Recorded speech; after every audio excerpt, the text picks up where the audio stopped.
வணக்கம் அன்பான நேயர்களே. இன்னைக்கு நம்ம பார்க்க போகிறது சாம்பார் சாதம். பிசிபிலாபாத்னு சொல்லுவாங்க, கர்நாடகாவில் இது ஃபேமஸ். சாம்பார் சாதம்ன்றதுனா யூஸ்வலாக எல்லாருக்கும் தெரிஞ்சது தானே. இதில் என்ன ஸ்பெஷல்னு பார்க்குறீங்களா? நான் சம்பார் ரவையை வச்சு செய்ய போகிறேன். இது ஒரு வகையான டயட் ஃபுட். ஹெல்த்தி கான்ஷியஸாக இருக்கவங்க கூட இதை யூஸ் பண்ணிக்கலாம். தேவையான பொருட்கள்லாம் பார்த்துடலாம்.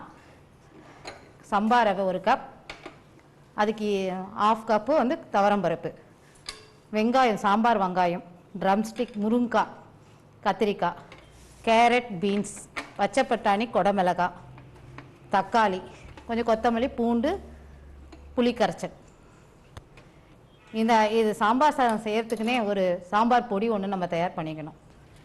தனியா 1 கப், மிளகாய் ஒரு 10-12, கடலைப்பருப்பு 2 டேபிள் ஸ்பூன், மிளகு, சீரகம் தலா ஒரு ஸ்பூன், பெருங்காயம் ஒரு சிறு துண்டு அளவு, வெந்தயம்.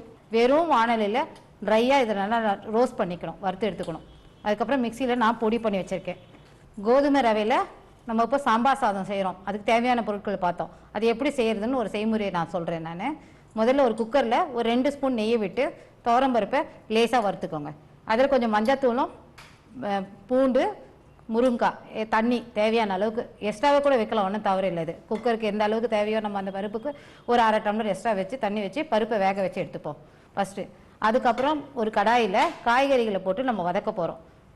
சாம்பாருக்கு என்னென்ன தாளிப்போம், கடுகு, வெந்தயம், சீரகம் தாளிச்சிட்டு சாம்பார் வெங்காயம் போட்டுட்டு காய்கறிகள்லாம் சாம்பாருக்கு என்னென்ன காய் போடுவோமோ, யார் யாருக்கு விருப்பமோ எல்லாத்துலேருந்து 1-2 போட்டாலே அதுவே உங்களுக்கு நிறைய காய் வந்துடும். அந்த காய்கள்லாம் போட்டு வதக்கிட்டே இருக்கும்போது புளி கரைச்சல் கொஞ்சம் விட்டுட்டு அரைச்சி வச்சுருக்க நம்ம பொடியை சேர்த்துப்போம். அதுக்குள்ளே இந்த பருப்பு ஸ்டீம் அடங்கினதுக்கப்புறம் குக்கர்லேருந்து ட்ரம் ஸ்டிக்கை எடுத்து பல்ப்பை மட்டும் நம்ம தனியாக எடுத்துப்போம். ஏன்னா சாப்பிடும்போது ஸ்டிக்கு வந்து குழந்தைங்களுக்கு குத்திக்கும், ஈஸியாக நம்ம சாப்பிட்றதுக்கு இன்கம்ஃபர்டபுளாக இருக்கும், கை வச்சு எடுக்க வேண்டியதாக இருக்கும். ஸோ நான் என்ன பண்ணுவேன்னா முருங்காய் வேக வச்சு பல்ப்பை எடுத்து அந்த பருப்போடு சேர்த்துப்பேன்.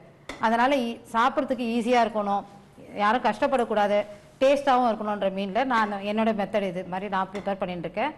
இது மாதிரி செஞ்சுட்டு இதெல்லாம் வதக்கின காயெல்லாம் குக்கரில் கொட்டிட்டு லேசாக 1 ஸ்பூன் நெய்யில் சம்பார் ரவையை லேசாக வறுத்து அதையும் சேர்த்து அதுக்கு தேவையான அளவுக்கு தண்ணி, உப்பு சேர்த்து மூடி வெயிட் போட்டு ஒரு 3 to 4 விசில் வச்சு நிறுத்தினதுக்கப்புறம் கொத்தமல்லி தூவி அலங்கரிச்சிக்கலாம்.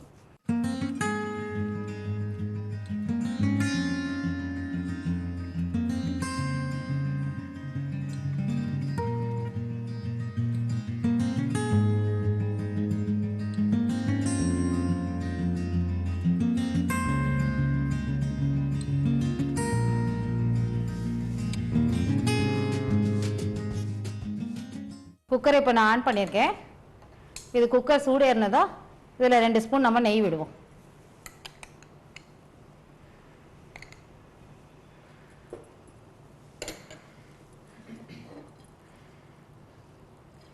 இந்த நெய் வந்து ஒரு பருப்போடு சேர்ந்து வறுக்கும் போது ஒரு மனம் வரும், அதுக்காக தான் இந்த நெய் சேர்த்துருக்கேன் நான். நெய் காஞ்சதும் இதில் 1/2 கப் துவரம்பருப்பை நம்ம வந்து வறுக்க போகிறோம்.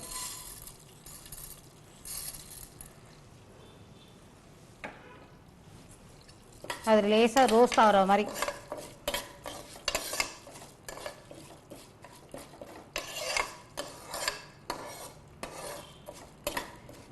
இது வறுப்படும் போதே நீங்கள் வந்து கொஞ்சம் இதில் வந்து மஞ்சள் சிட்டியை சேர்த்துக்கலாம்.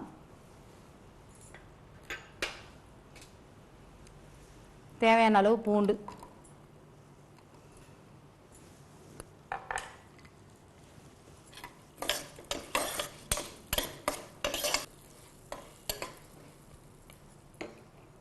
லேசாக துவரம்பருப்பு பொரிஞ்சதும்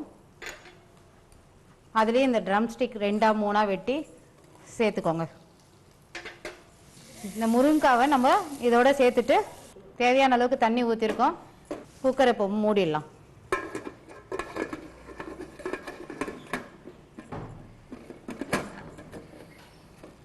இது மூடிட்டு விசில், இதுலேருந்து ஒரு ஆவி வரும் பாருங்கள், ஆவி வந்ததுக்கப்புறம் விசில் போடுங்க.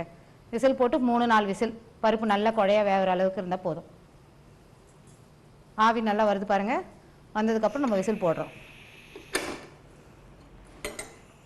பருப்பு வெந்துட்டே இருக்கட்டும். அதுக்குள்ளே நம்ம காய்கறிகள்லாம் வதக்கி எடுத்து வச்சுக்கலாம். காய் வதங்குற அளவுக்கு சாம்பார் தேவையான அளவுக்கு எண்ணெய் 2-3 டேபிள் ஸ்பூன் விட்டால் போதும்.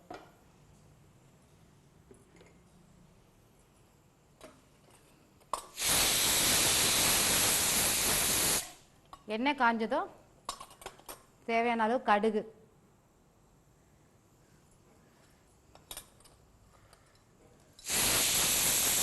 ரெண்டு உளுத்தம்பருப்பு, சீரகம், வெந்தயம் ஒரு 2, காஞ்ச மிளகாய். இது பொரிஞ்சு வரும்போது காஞ்ச மிளகாய், கொஞ்சம் வாசனைக்கு பெருங்காயம். பருப்பு 3-4 விசில் வந்துருச்சு, ஆஃப் பண்ணிடலாம் குக்கரை. கடுகு நல்லா பொரிஞ்சதுக்கப்புறம் நம்ம சாம்பார் வெங்காயம் சேர்த்துக்கிறோம்.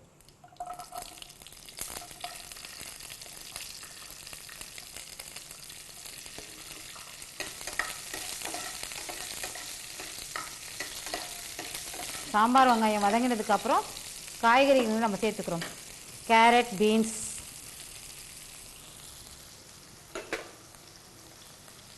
பச்சை பட்டாணி, அவரைக்காய். காயெல்லாம் நல்லா வதங்கிறதுக்கு கொஞ்சம் உப்பு சேர்த்துப்போம்.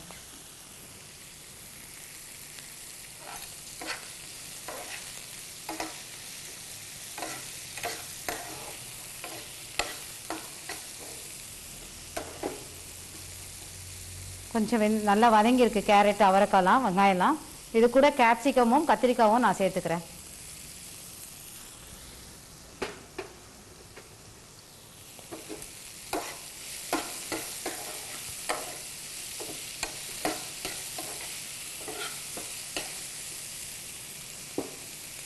காய் நல்லா வதங்கினதுக்கப்புறம் கொஞ்சம் தக்காளி,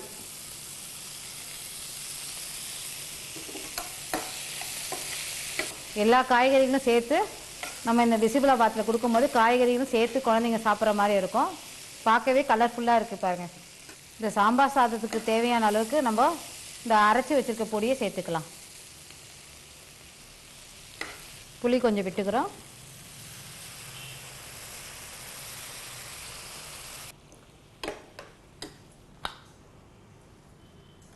குக்கரில் விசில் அடங்கிடுதான்னு பார்ப்போம். விசில் அடங்கிடுச்சு.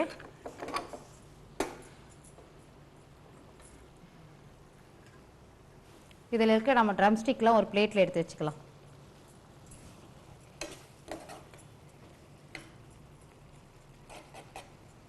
நல்லா வெந்துருச்சுன்னா கரண்டிலே வச்சு இப்படி தொலைவிட்டால் போதும். வேகலைன்னா நீங்கள் சட்டியில் வச்சு கூட நீங்கள் கொஞ்சம் மசிச்சிக்கலாம். பிகினர்ஸ் இருக்கிறதுனால நாங்கள் அவங்கெல்லாம் வந்து இந்த ட்ரம் ஸ்டிக் எடுக்கும் போது இந்த மாதிரி ஒரு இடுக்கி வச்சு எடுங்க.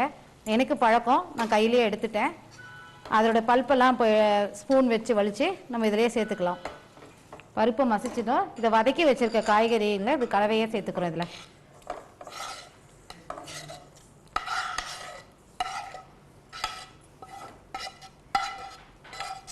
இந்த முருங்காயில் இருக்க பல்ப்பை நம்ம எடுக்கிறோம். முருங்காயில் இருக்க இந்த பல்ப்பெல்லாம் நம்ம எடுத்து இந்த பருப்பு கலவையில் நம்ம சேர்த்துக்கலாம். பக்கத்தில் நம்ம கோதுமையை வறுத்துக்கலாம். இந்த கடாயை பற்ற வச்சுட்டு இதில் கொஞ்சம் 2 ஸ்பூன் நெய் விட்டுக்கிறேன்.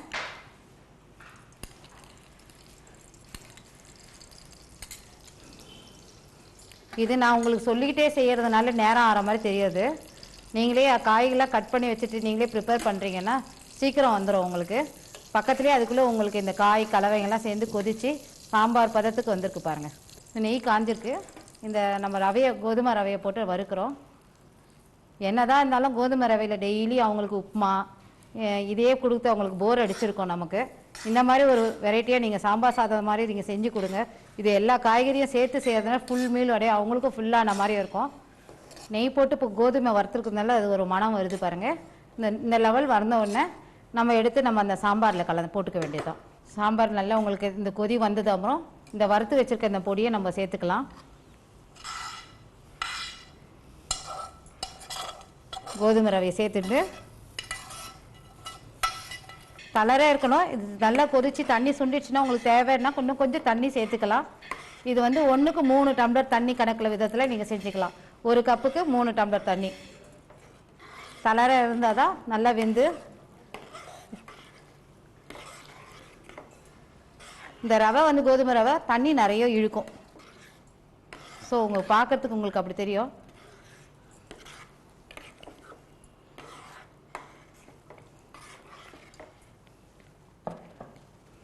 இது தேவையான அளவுக்கு உப்பு சேர்த்துப்போம் நம்ம.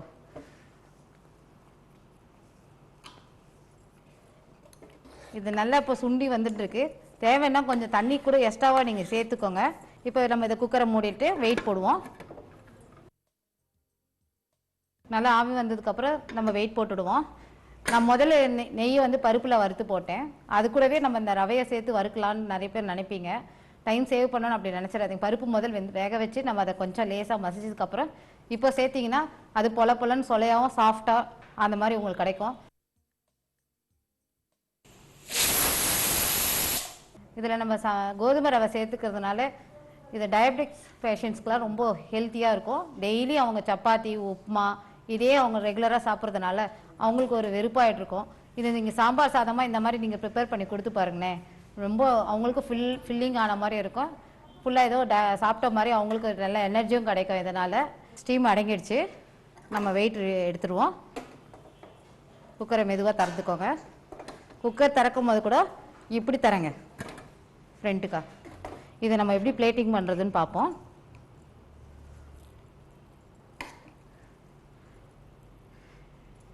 இந்த மாதிரி ஒரு கப்பில் போட்டுட்டு லேசாக ப்ரெஷர் பண்ணி ஒரு பிளேட்டில் இப்படி வச்சுட்டு அதை சுற்றி நம்ம வந்து முந்திரி அதில் அலக்கரிச்சு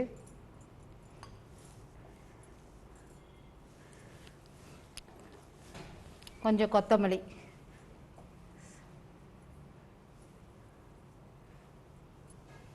தூவிட்டு இது கூட சாப்பிட்றதுக்கு கிறிஸ்பியாக இந்த மாதிரி சிப்ஸ் இல்லைன்னா காரா பூந்தி அப்படி எதுவும் இல்லை, வத்தல் அப்பளம் இதெல்லாம் நல்லா போகும். மீண்டும் ஒரு நல்ல ரெசிபியுடன் உங்களை சந்திக்கிறேன். நன்றி, வணக்கம்.